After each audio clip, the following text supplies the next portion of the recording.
Hello, hello. It is great to see you again, and welcome back to another installment of MSP Success Spotlight.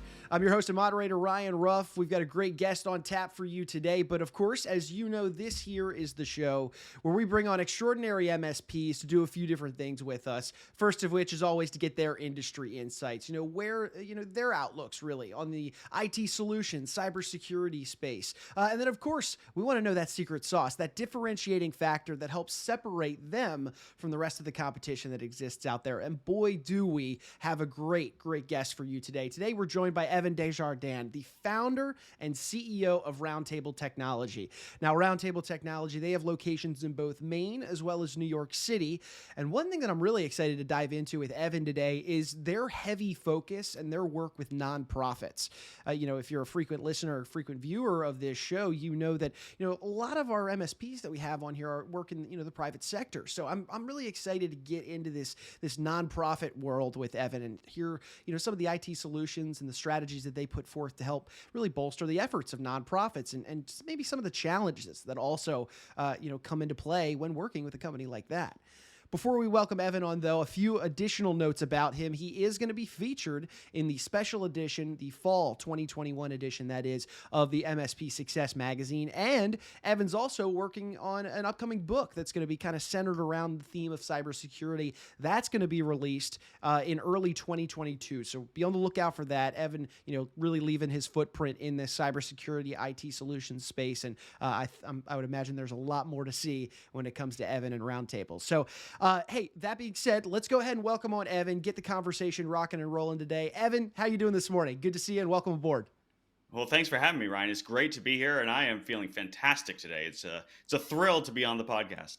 Hey, well, we are so happy to have you aboard, Evan, and I'm really excited to get into the weeds of what you and RoundTable do. And Sure. really, I think just to kind of give our audience really an overview on you. Let's set the scene for them. Could you maybe talk to me a little bit about, your background, where you come from, how you even Sure. stepped foot into the IT solution space to begin with? Yeah, it's kind of an interesting story. I grew up in Green, Maine. For I'm sure many of our listeners here have spent a lot of time in Green, Maine, which we have one blinking light. It's amazing up there, and I just kind of fell into computers in high school. And I had a friend that really kind of got me into computers, and throughout all of that time, I decided I was going to get married at a fairly young age. I was 19, and realized pretty quickly that $8.31 an hour at the local university was not going to pay the bills for me to support a life with my new lovely bride. So I got a job at a local help desk, and I really became fascinated with the idea of providing remote support to organizations out of state. So we were in Portland, Maine, and we provided IT support to organizations in New York City. And this was before, remote access. So I'd be talking on the phone on a headset, telling people, okay, click on the start menu, go to the programs, go to, and so it was a different Sure. time back then. And then I got into various consulting jobs and helped start a business in Maine that I thought I was a partner in, and found out pretty viscerally that I was not a partner in. And so that gave me an opportunity to kind of get out on my own and do things the way I wanted to do it. And I started the company in 2010 as probably Maine's only cloud services reseller. I was talking about cloud in 2010, and everybody thought I was talking about the weather. So it was a very interesting time, and that was really kind of how the movie trailer version of how we got to here, Sure. or at least So started here. gotcha. So 2010 is really when the company took hmm off. RoundTable Technology is the company, of course. One of my favorite questions, really asked the MSPs that come on the show, Evan, is what were some of those early days like? Hey, starting a business is Yeah, not the easiest thing to do, but hey, you had a passion, you had a drive, you had some experience within the field. What were some of those early days like with cultivating clients, building the company? sure. It's funny. Everybody loves to talk about the success and all Sure. the things, but they were hard. I mean, the early days were really difficult. They were difficult uh, with my wife, who never once doubted me, but I doubted myself a lot, and she encouraged me. And without her and her support, we certainly wouldn't have a business that we have now. I shared an office with a client. So I had an office. I jokingly said I had three walls and no ceiling. And it pretty much didn't, and so it was just kind of like this little fake room that they had up on the upstairs, and I gave them free IT support in exchange for a space. And I mean, I have spiral bound notebooks from those days, I mean, checklists that I wrote, calling the same people over and over and over again, just like, Hmm. hey, you remember when we talked yesterday? do, you, you still need help today? And so, but the early days were pretty much just call everyone, talk to everyone. Hmm. Because I was a cloud services reseller, one of the ideas that I had at the time was to talk to other, essentially my competitors, and go and say to them, hey, what's your strategy for delivering cloud services? And of course, no one had one in 2010. They were all selling on premise IT, Sure. they were all selling servers and hardware. And so that was one of the strategies that I had, was trying to be that cloud services solution for my competitors. My thought at the time was, if I can make my competitors my customers, then I'm doing okay. I like that a lot. And you were really leading the charge in terms of that area in when Hmm. it came to cloud computing. So I love the innovative approach really that it sounds like you took. And here we are about 11 years later. The Yeah, company's been taken off, you're flourishing. You're here with us today to talk about, the success and what you guys have done over these last 11 years. And I really want to get into really the meat and potatoes now of what it sure, is that you do. Talk to me about nonprofits. Why nonprofits? Why did you sure. guys end up choosing that niche? And what really made you want to pursue helping, organizations that truly help others? Yeah, it's a really it's a great question, and I sort of fell into the nonprofit space by accident. I've always had a passion for helping people and helping others. I was the son of a pastor, or a PK, for those of you out there that know what I'm talking about. So I kind of grew up in church, and so my faith and my upbringing really lended itself to really wanting to help others and give back. And so that I didn't really ever think that my IT experience would be a way that I could do that. And then I got connected with some people in New York. A great friend of mine, Joshua Pesquet, who's really just become like a brother to me, really, over the years. And we he had a vision at that time to provide IT consulting to nonprofits, and I got connected with him through some weird circumstances, I guess, or fate, whatever you want to call it. And that passion really grew in me, and I found that these organizations were just fundamentally different to work with, because everybody was so passionate and mission driven about their work. And you had a lot of people that made less money, or were volunteers, or were interns, that were really showing up for the love of the work, or the love of the mission, or because it made a big difference in helping get battered women out of difficult situations, or helping Mhm. feed the hungry, or just things that were bigger than yourself, rather Yeah. than, I'm a professional services firm and I need IT support. So, and not that there's anything wrong with that. Hmm. Commerce makes the engine of the world go round. I mean, it's a beautiful thing. But we just found a real passion for understanding them, learning their language, speaking their language, and providing really for-profit solutions in the nonprofit space, which they need. It's very strange. People think the gap between for-profit and nonprofit is massive, but it's deep and narrow. Is Hmm. kind of the way I describe it. So people think it's a huge chasm, but it's really like this.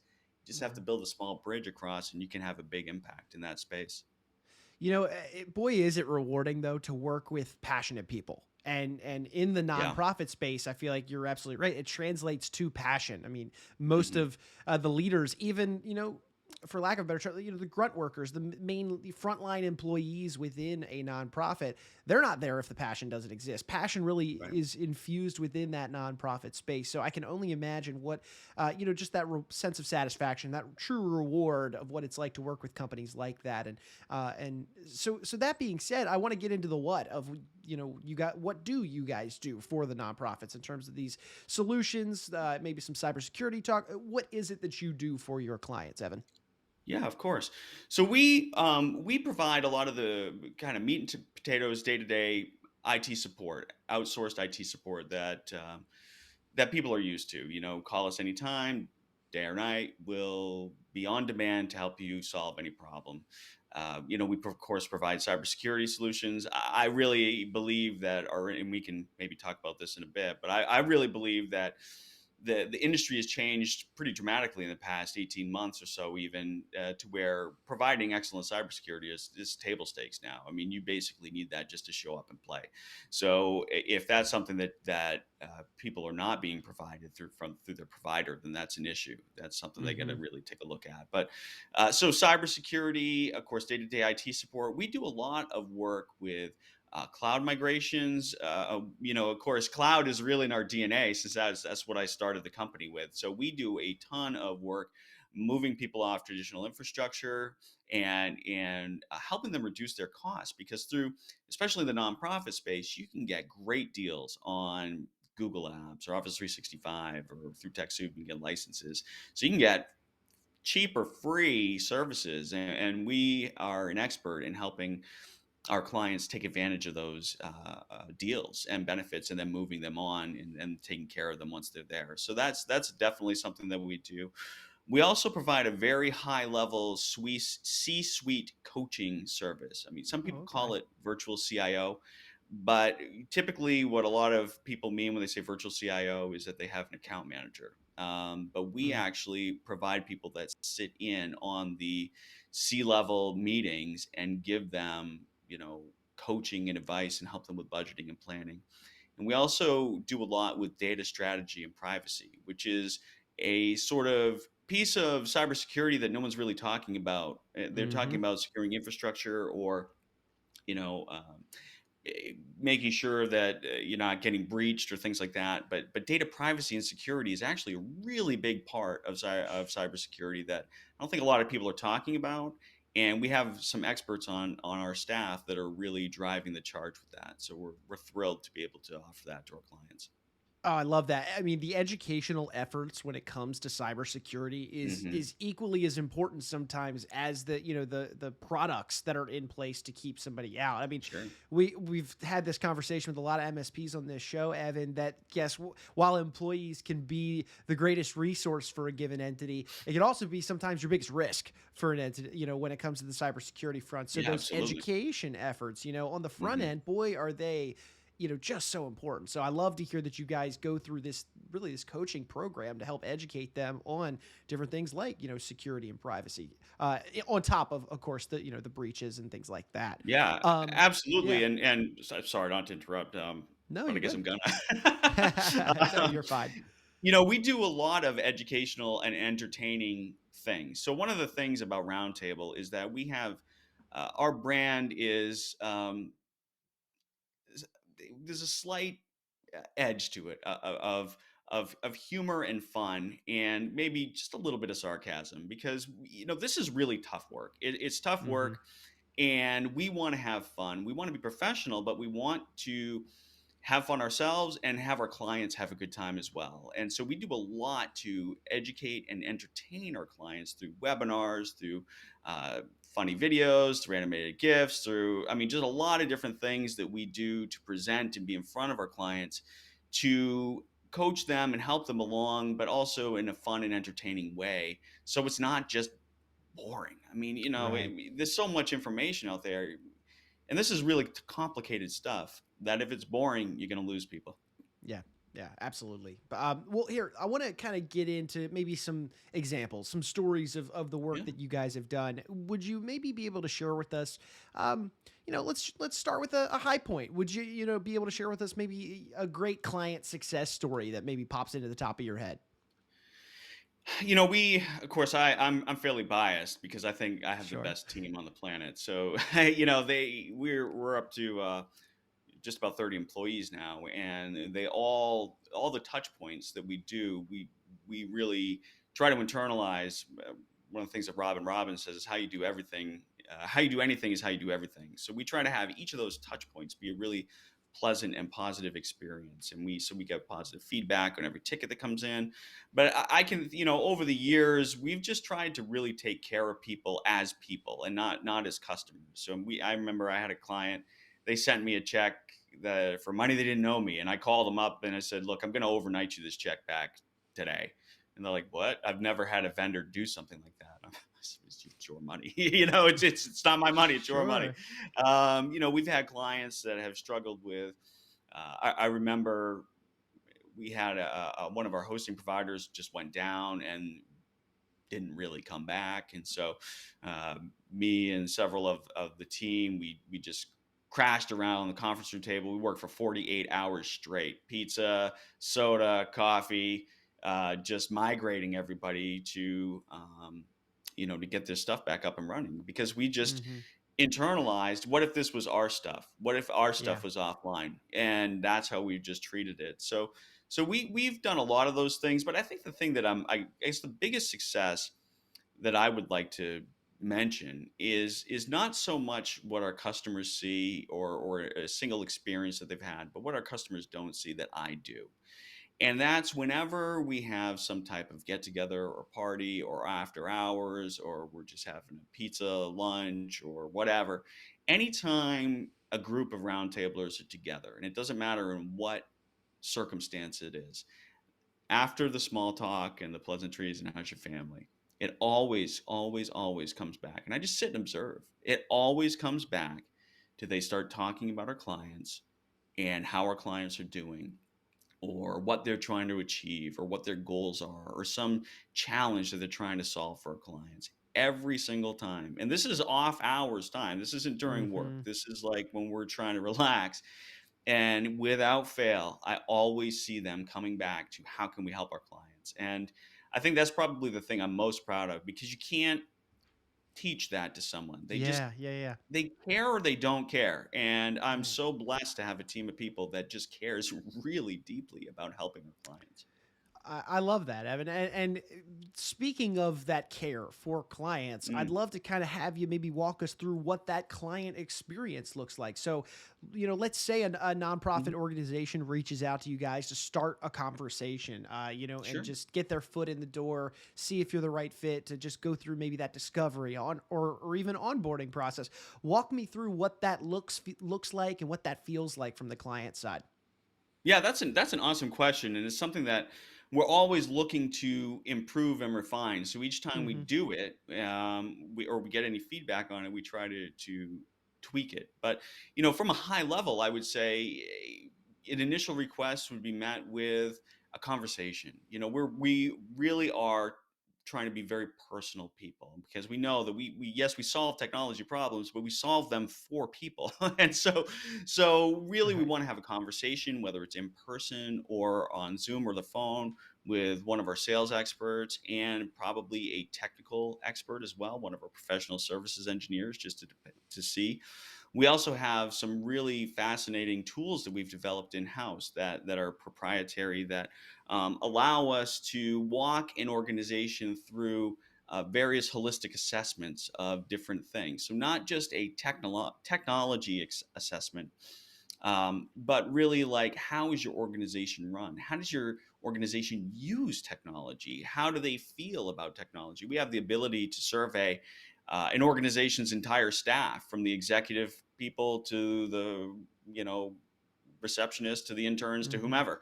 So Hmm. we have the ability to not just capture technological problems, but also any people related issues. And then from there, we really sit down and work with the organization to figure out what their budget is and what they are looking to achieve. What does success with Roundtable look like in a Hmm. year, in 2 years, in 5 years' time? And then we work backwards from that. And then from there, once an organization decides they want to be a part of Roundtable, then we have an onboarding call and we walk them exactly through what's covered in their contract. So there's no questions, there's no ambiguity. We give them a dedicated client success manager, and we also have a dedicated concierge that they can reach out to at any time. And then, of course, our 24/7 service and professional services team is Hmm. always there. And frankly, anybody can call or email me any time of the day or night, and I'll jump on it as well. So we really are a tight knit team that wants to give our clients all of Roundtable, not just one little piece here or there, Yeah. but the whole thing. No, it really sounds like it. I mean, from top to bottom, the communication's so important, and clearly, you guys put that at the forefront of what you Absolutely, do. yeah, definitely. Um, so let me ask you this: kind of shifting gears a little bit here, Evan. You know, I personally, I'm a firm believer in the idea of having a mentor, having somebody Mm. else to look up to learn from, to gain Hmm. experiences, through their experiences. Uh, Talk to me about this in your life, or and really in the company as a whole. What has been maybe a profession, who or what or how. Walk me Sure. through, what a mentor has looked like for you in your business and your life. So I think probably one of the biggest mentors and driving people in my life has probably been my dad. My parents. My dad is actually my stepdad, and when my mom and dad were married, I was about 8 years old, and he was a shift mechanic and grew up in Buckfield, Maine, which, if you can believe it, is even quieter than Green, Maine. So, and he had big ambitions. He wanted to be a stockbroker, and he set his mind to it. And one of the ways he did that was purchasing some motivational tapes at the local discount store, and we'd listen to him in the car. So we'd listen to Zig Ziglar and Dennis Waitley and Jim Rohn and Earl Nightingale and other people that I've started to listen to as I've gotten older. And so, we'd go somewhere and be like, do we really have to, can we just listen to some music? And he's just like, nope, we've got to, really shield our minds and grow in our confidence and conviction and stay motivated through the difficulties of life. And it's really just something that stuck with me. I kept internalizing these quotes from like Zig Ziglar and Dennis Waitley and other people, and kind of started shaping my philosophy around them. Zig Ziglar, said you can have everything in life you want if you just help enough other people get what they want, and that really became kind of my mission with the business, because I said, hey, I got some things that I'd like to do and have in my life, and that's okay. But if I want to get them, I got to help a lot of people. And Hmm. that to me was something that was just so the pureness of capitalism, I guess, is the way I would describe it. And I know a lot of people wouldn't necessarily think of it that way or agree, Hmm. and that's okay. But the way I like to roll is I can have a lot of nice things if I help a lot of people get what they want. And that's what we've tried to do with the team, with the employees, with the clients, and all those things. So I say, it's probably a combination of my dad and some of the voices that have been Yeah. the voices in my head, Ryan. you No, no, know. I love that. I love that, you and your dad would listen to that. That's really a deep rooted sense of mentorship there. And, Yeah. and I clearly it's on display that, some of those early moments, some of those early tapes from folks like Zig Ziglar, Hmm. that those lessons translated into how you run Roundtable today. So speaking of Roundtable today, Sure. I'd like to talk about Roundtable in the future as we kind of are bringing our conversation to a head here. Walk me through. I mean, given not only everything we've seen, in the last year or so with Yeah, COVID-19 sure. and how that shifted so much of what we do today from a business standpoint, but additionally, ever changing technology, probably compliance restrictions that are coming into effect. Walk me through what you think the future of IT solutions, cybersecurity looks like, and where Sure. Roundtable technology falls into place with all that. Well, it's funny because about 18 months ago, we were faced with a pretty big dilemma, I guess, along with everybody else, right? What do we do with, Right. with with COVID and the world and everything? And so it's kind of funny how life and circumstance works, I guess, or whatever you want to call it. But we as an organization, a roundtable, had been working from home for several years just by default. Hmm. Like I said, kind of born in the cloud, work in the cloud. Everybody worked from home. So when the pandemic hit and everybody had to scatter and go home, we were really prepared. We Sure. carried on our business so there's no interruption, and then we also then started helping our clients acclimate to the way of working that we'd already been working. And one of the things that I think uh, made it so easy for us and for our clients was that there was just integrity in it. We didn't have to pretend like this is something that was cool and was going to work, and we weren't scrambling because that was how we work. And so there was a lot of wholeness in what we were telling our clients to do because we already knew it worked. We tested it on ourselves and had proven it out for years. So I think work from home, shared workspace, the traditional office is definitely going to shift. A lot of our plans at the time, our managed contracts were based around on-site visits. So we Mm-hmm. said, maybe we ought to really consider the fact that on-site visits probably aren't going to be quite as popular, given the fact that nobody wants to see anybody right now. Yeah, yeah, So we're getting absolutely. back, but which I'm happy for. So we then made the shift from remote or on site to we're going to completely flip the paradigm on our plans and have the baseline of them all be cybersecurity, because whether you're home, whether you're at the office, now cybersecurity is really the number one thing. So Sure. we made that shift, and it's been an excellent success for us.